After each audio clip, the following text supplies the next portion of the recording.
Hi everybody, welcome back after the afternoon break. We'll get going. I think there's a few people obviously still enjoying coffee and conversations upstairs, but we'll make a start. So our next speakers are Richard Locke from the University of Derby and Chris Gabriel from Logicalis, and we're going to talk about why CIOs must turn change into an advantage. So looking forward to this one. Chris.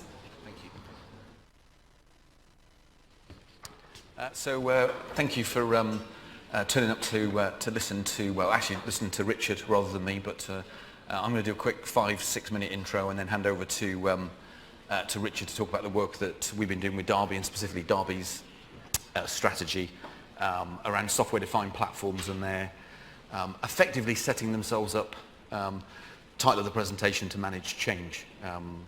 So again, I'm going to let Richard wax lyrical for 20 minutes, and I'm just going to do a quick intro.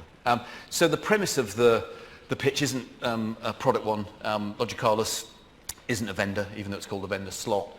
We're a partner for HE for the last 20 years. Actually, we've just been announced as number one for Cisco on the GIST framework.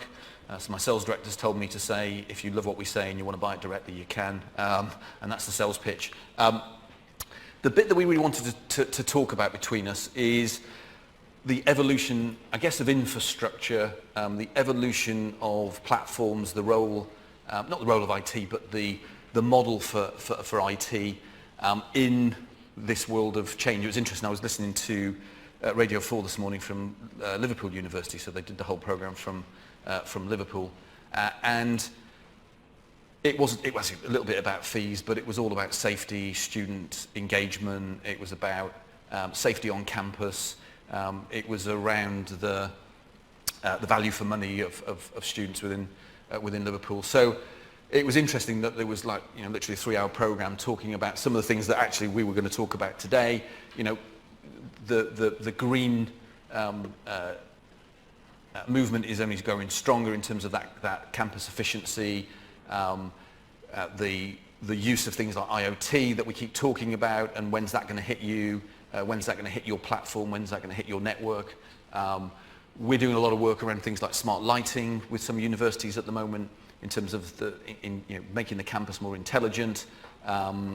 There's a really interesting survey some research from Portsmouth University, which is the middle block here, around students' expectations when they come for an open day. And the results of that survey was that when a student turns up and sees a nice shiny new building, they go, well, brilliant, we've paid for that. What we really want to see is well-maintained, great experiences in some of the older estate, again, which takes us back to those digital experiences having to be pervasive but also engaging. And then, to be honest, these are my two daughters on the bottom left. Actually, Charlotte's the 16-year-old, the smaller one. Emily's 12 and very tall. Charlotte's coming to one of you guys in 2 years' time. I don't care how good the degree is. I don't care that she has some fun. I just want to home safely. So things like campus safety, student safety is really important in terms of that now. And the reason we're talking about all those things is the network was just about connectivity and capacity historically, and the model was around serving up some IT services. We think that's going to change, and I think you think it's going to change in all the conversations that we have with you. A lot of our customers are also in cities. This is Manchester. So Manchester City Council have a strategy around digital, live, work, play, move, organise and learn. So also the network, the infrastructure that you guys are building, the platforms, is also the expectation of what that can do is being guided by that wider ecosystem around where you're based, and the kind of services that are expected there. And again, putting more, I guess, pressure on the platforms that you're building, but also talking about the fact that this is Manchester's 2025 strategy. It doesn't exist today. It will exist and it will grow and it will emerge. And therefore, the model around the platforms that we're building, and again, when Richard speaks, is trying to embrace that concept of change. Because the model that we've had in terms of infrastructure, and I think we're seeing differently downstairs, there's lots of software-defined technologies, which is one of the key cornerstones here, is that the platform has been very historically static. We built perfection. We designed the network to do most of the things it was ever going to do the day it went live. We built the data center architecture to kind of do what we knew it was going to have to deliver. And the answer is we don't know what we don't know now. And the model around these platforms has to support this this changing world. So how do we do that? And how do you set yourself up? And again, Derby, how are they thinking about the fact that this stuff isn't there today, it's coming, and in the old world of, say, a network, the honest answer, it was really blinking difficult to do. Just changing access lists to allow a device you didn't know about coming onto the network was a 6-month project with meetings, and that can't be the model that we move forward with. We kind of looked inside our business and the work we've been doing with the sector for many years and other sectors, and we were kind of really honest with ourselves and said, actually, if we think about it, kind of the whole model wasn't really working. And what we mean by that is when we were designing these new platforms, and Richard's going to talk about data center, cloud and networking today, is we were trying to effectively build perfection into go live. In fact, we're all focused on go live. We did workshops, requirements capture, high level design, low level design. We were kind of trying to build a network, we were trying to build a data center that kind of we knew we were going to be stuck with for 5 to 7 years. And once it was in and once it was running, changing it was pretty flaming complicated, right? So we kind of shot for perfection at that go live date. And then, if we're honest, we started to manage decline. And what we mean by that is we kind of said, well, when it breaks phone services, and we can change it, but it's going to be really difficult. And we knew about 3 years into the platform, maybe 3 to 4 years into the platform, we'd sit down with other bits of the university stakeholders and they'd say, we'd love this to happen. And we'd always sit there going, we'd love that to happen as well, but could you wait 2 years till we buy a new one, because then we'll get a load more features and functions and we'll be able to redesign it, okay? Your greatest, I guess, challenge in your sector, and I always say that CIO in HE is probably the hardest job in the world. No company fires 25% of their workforce every year and hires a load more people who expect the best digital service in the world because that's what they expect. You have to cope with that. So your average network, ignore the technology for a second. The simple fact is it has to support 5 to 7 student intakes. And my daughter's coming in about 3 years. She won't care you bought it 2 to 3 years ago. She just wants the service that is what she would expect as a student in 3 years and 4 years and 5 years. So the model that we've been kind of in with these traditional networks, data centers, these next generation technologies has in reality been this. It's been managing decline of the platform. Okay, now, that's us being quite honest, I think. But actually it kind of worked because we had fairly static business models, we had static technology platforms, and then we could work together as partners in kind of resell maintain models. And we know that's caused a whole bunch of those issues. Risk to security, minimize innovation, etc. So the work we've been doing with Derby is to try and rethink what that future model looks like. And I'm not going to go through all the phases because we can send you a set of the slides. But what we think we can do with these new platforms and change the model is firstly not shoot for perfection day one. So we talk about minimum viable platforms now. We talk about roadmaps for the platform. But what we're trying to do is get something in that we can then do something with over a longer period of time. And that could be automation, that could be integration, that certainly will be new features and functions, that will definitely be attaching new things to it, whether it's the data center or the cloud or the network. It will be the fact that we're going to probably have 30, 40, 50% of the devices in the future will be connected things like parking spots or emission sensors. In Derby's case, they're building their own lighting between campuses and putting stuff on top of those so they can provide better services. And it's about this ability to adapt. So when you're downstairs and you're talking to all the vendors about software defined and you're talking to them about those things, is we think the technology actually builds a new model, and it builds a model where what we're trying to do is increase value over time, but that does mean changing the role of IT, it means changing the skills. We in our business have more and more network developers, so we're going through a retraining for most of our engineers, so they start to become Python programmers, they start to become automation aware, they're starting to actually code not just automation but integrations, things like smart lighting integration, etc. So this is kind of the model that we've been talking to Derby about and Derby are adopting in terms of how they see the platform moving forward. We think there are 4 key kind of things that we need to think about. Is we think software defines a great technology, but more importantly, it's a great model for how do we create this new value over time, this increase the platform value. We clearly have to take security with us. If we're going to have huge amounts of automation in the network, we can't have static security. We have to align the two. And then we think it's about taking these platforms and making them effectively follow the same model. So data center, integrated cloud, and then we can start to do some cool stuff around automation, integration, and intelligence. So the 4 building blocks allow us to build the model. The model allows us to embrace change and not see the technology as the means to just buying a new network, refreshing it, is actually trying to adopt a kind of new operating model and a new value proposition. So that was my intro. I was now going to hand over to Richard, who's going to talk about the work we've done there. Thanks, Chris. Thanks for having me up. So I joined University of Derby in 2011. And ever since then, and presumably beforehand, there's been a really strong drive for cultural, digital and organisational transformation. That's had a positive impact on student experience and outcomes.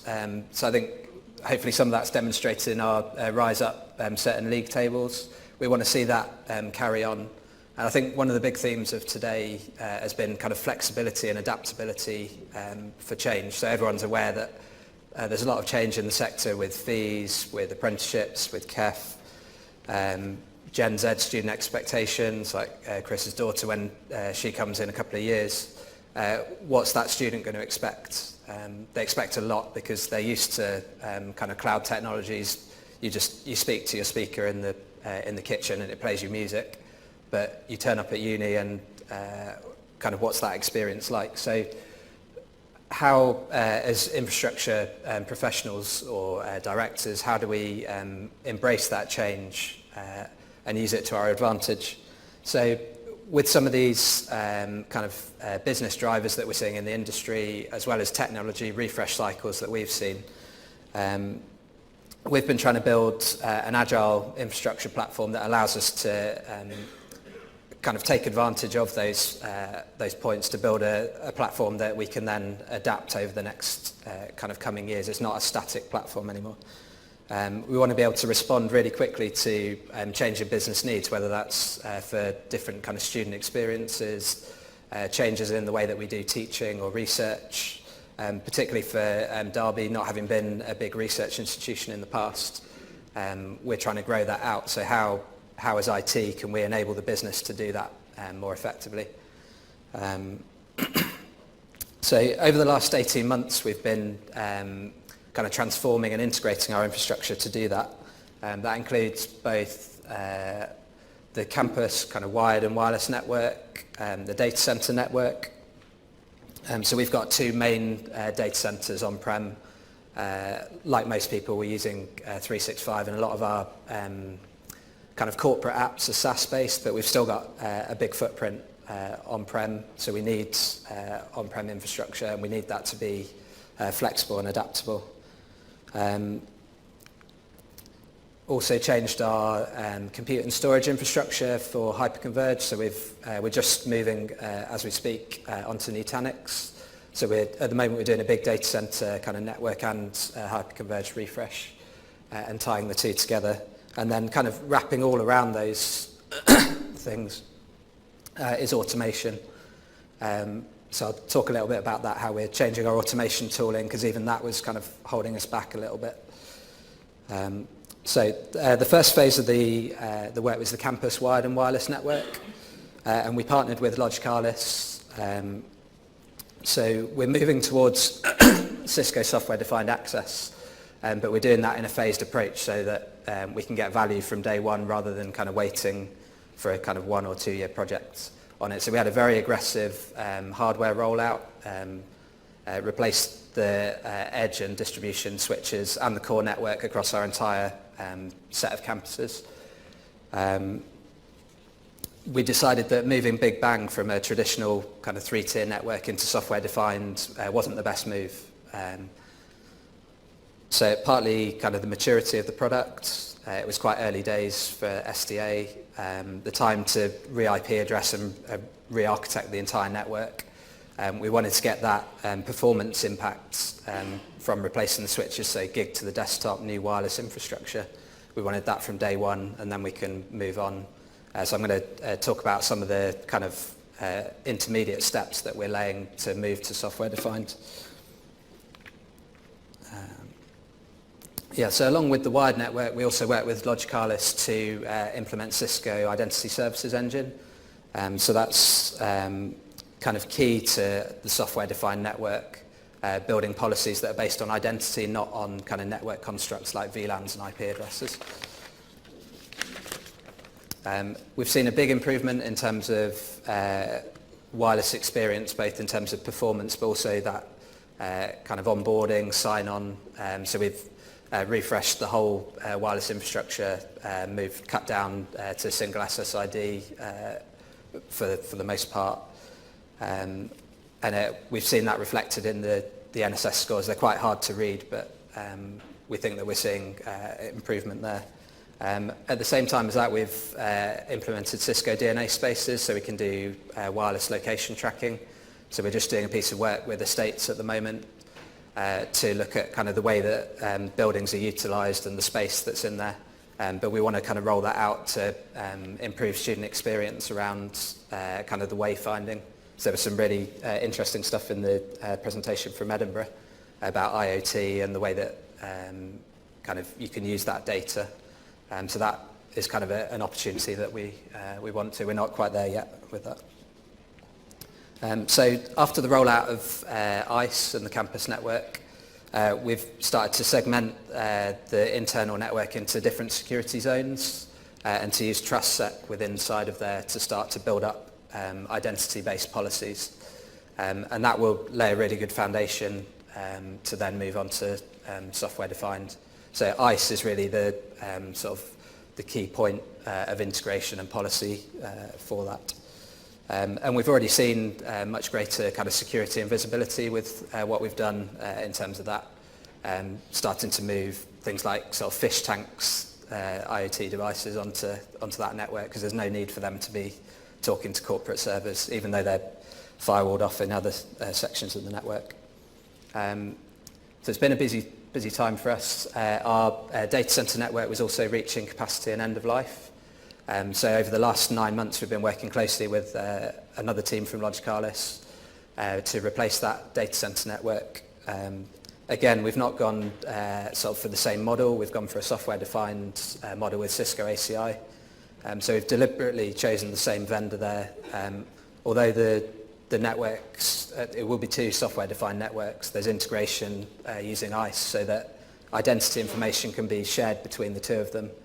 And we can then have a seamless policy across the 2. So if we've got users in the HR department, or we've got students in one area, there's no need for certain types of users to be accessing or to be able to access other services. And we want to keep things like IoT devices, as we get more flexible and are able to say to the university, yeah, you can plug anything into the network. We want to be able to segregate that. But to do that in a fluid way. We don't want to be building access control lists manually and having that tied to different locations in the university. So ICE is the integration point there between the 2 APIs to share these endpoint groups in the data center, these particular security group tags, so these types of identities can talk to them, but these ones can't. So once that policy is deployed, the controllers then go away and actually make that happen. So the doing of the changes is automated at that point. We just define that in policy, particularly with multi-site, because we've got the 2 data centers and we run stretch networks between them. We can define one policy and then push that out to both data centers, but have kind of local resilience. The 2 fabrics are separate. So that was a kind of an incremental improvement from our current design, where there's much more potential, I guess, for one error to take out the other side.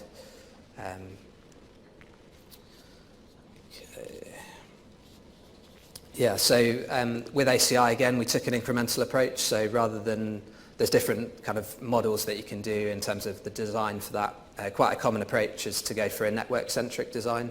So you get all the advantages of the automation and software-defined network, but bringing in your config in a more network-centric approach. So we've got kind of the capability to move from our current infrastructure, migrate services across, and then we can start building up new policies which are more application-centric, which is the whole point of ACI. So we've been users of VMware NSX for a fair while now, and we've got sort of reasonable maturity in terms of microsegmentation. So we don't need that application segregation within ACI at the moment. One of the key drivers for it was as we bring in new research workloads, we need that flexibility in the data center to carve it up in different ways. And virtualizing our DMZ, things like that, so we can move away from sort of very hard physical segmentation. Another hardware refresh cycle, as well as new research requirements. So we're putting in a new research private cloud. So that was the opportunity from the funding that it gave us another opportunity to embrace change. So put in Nutanix, again, stretch between the data centers. We chose to go with the same platform for our research private cloud as on our main infrastructure. So it's one vendor, it's simple to manage. We're using a different hypervisor on both. So we're carrying on with vSphere in our main environment just because of some of the other enterprise features, but utilizing Nutanix's AHV hypervisor on the private cloud. So within there, we've got multi-cloud application blueprinting, and we've started building out kind of one-click deployments of research applications. That's working well for us. At the moment, we're not building that or deploying that out to public cloud, but the big three, you can just deploy the same blueprints out. So that's giving us new flexibility in terms of self-service. Also, having a single hyperconverged stack is much easier to automate. We haven't got kind of multiple storage systems, different compute to manage. So that's given us new opportunities to automate there. Okay, and that's probably one of the key points out of all of the platforms that we're putting in. They must have a full API. We need to be able to automate, integrate, and pull analytics from those different systems. So at the moment, well, I should say it, probably 6 to 9 months ago, we had quite a robust pipeline in terms of Chef and Jenkins for our infrastructure as code. So all of our Linux estate was managed that way. And that was serving us fairly well, but was actually, in certain circumstances, was slowing us down. So we chose to change our automation tooling as well. So as with a lot of people in the industry, kind of the benefits of Ansible in terms of being able to develop much faster, it's simpler to do. The module coverage is much greater as well. So other technologies that we might have, like F5 for our application delivery controllers, VMware, the Linux OS, you can see some of them listed there. Even Cisco for ACI multi-site, that can be automated with Ansible. So with a single technology for engineers to learn, it's very quick to just build a playbook or build roles that we can then combine and reuse. So recently, we were just discussing before the presentation actually, sometimes like at what point do you put that effort in to automate something that then frees up time? It's quite hard to carve out that time to do automation if you're busy kind of churning through different projects. But we took a conscious decision to say, right, we need to sort out our deployment automation, so all the way through from Infoblox down to the guest OS, and that's then freed us up time that we can spend on other things. So yeah, we're seeing good results from Ansible so far. Good. So we're not doing these things just to do kind of infrastructure stuff.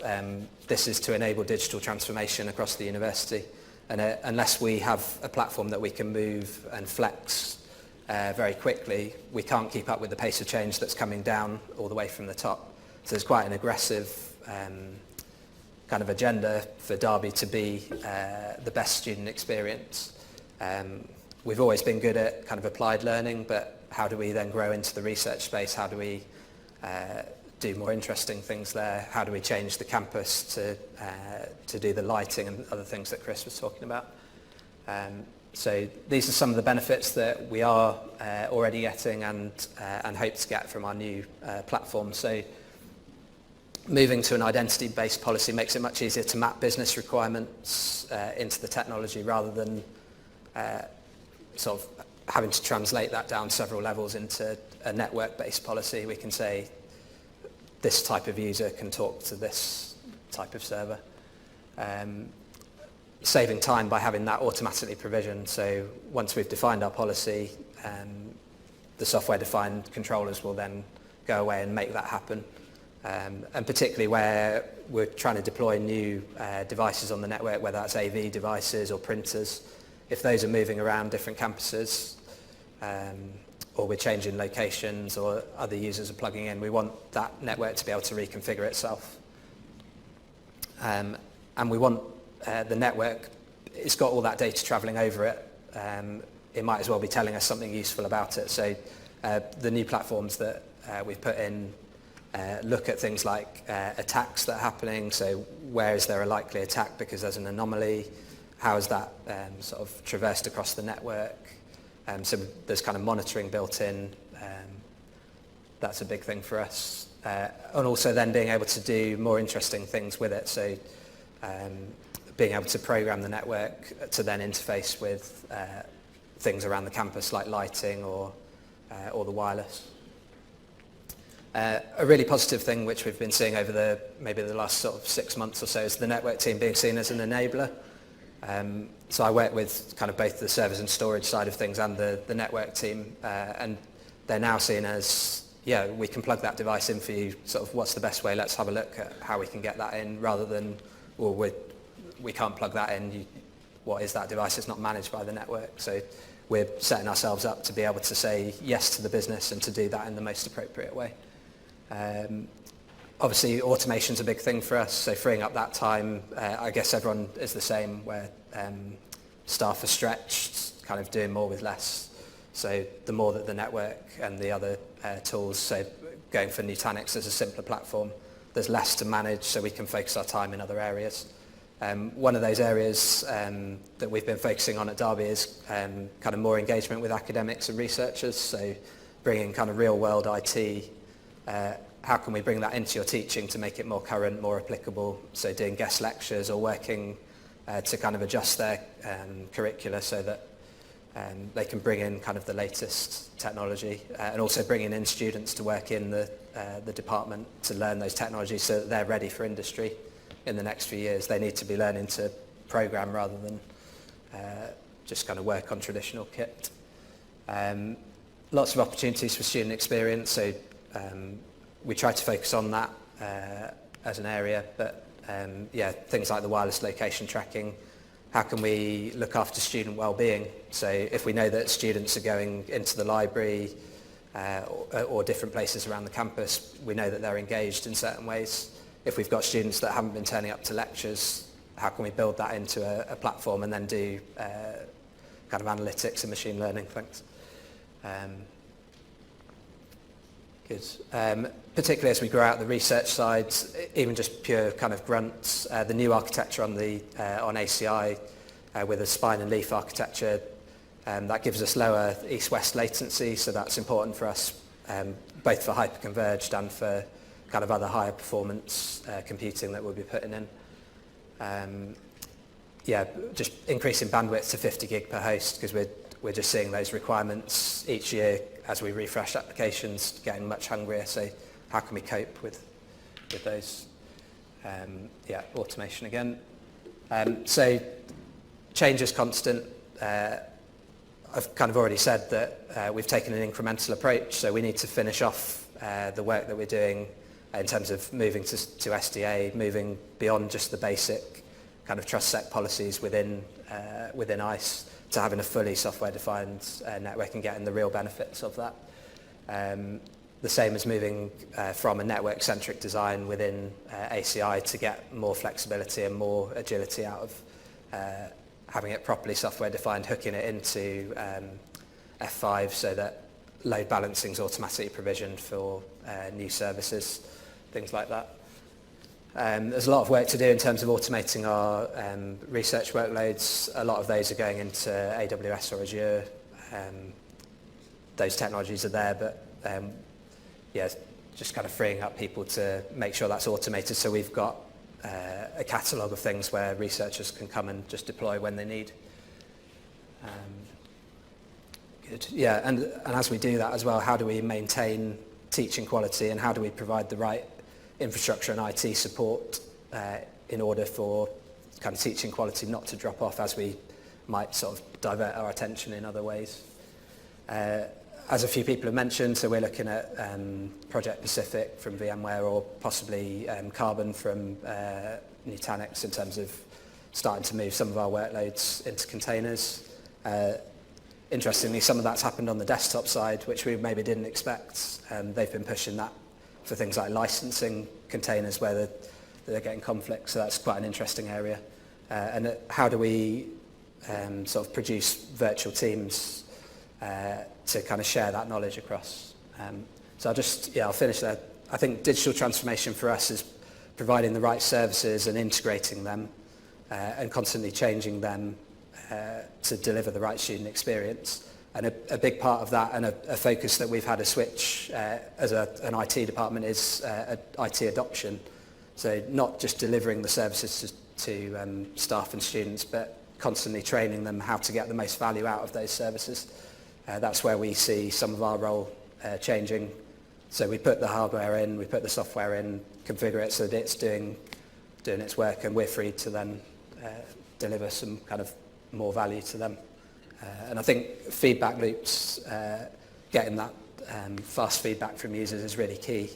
I think we don't get that at the moment, so I'd be interested to talk to anyone who has got good mechanisms for getting feedback in so that you can then adapt and deliver the right things. Yeah, thank you. Stay there.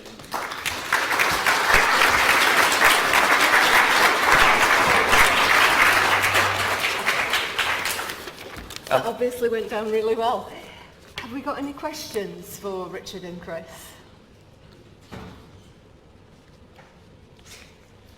Look at everybody's getting a little bit shy toward the end of the day. It's the graveyard session, isn't it?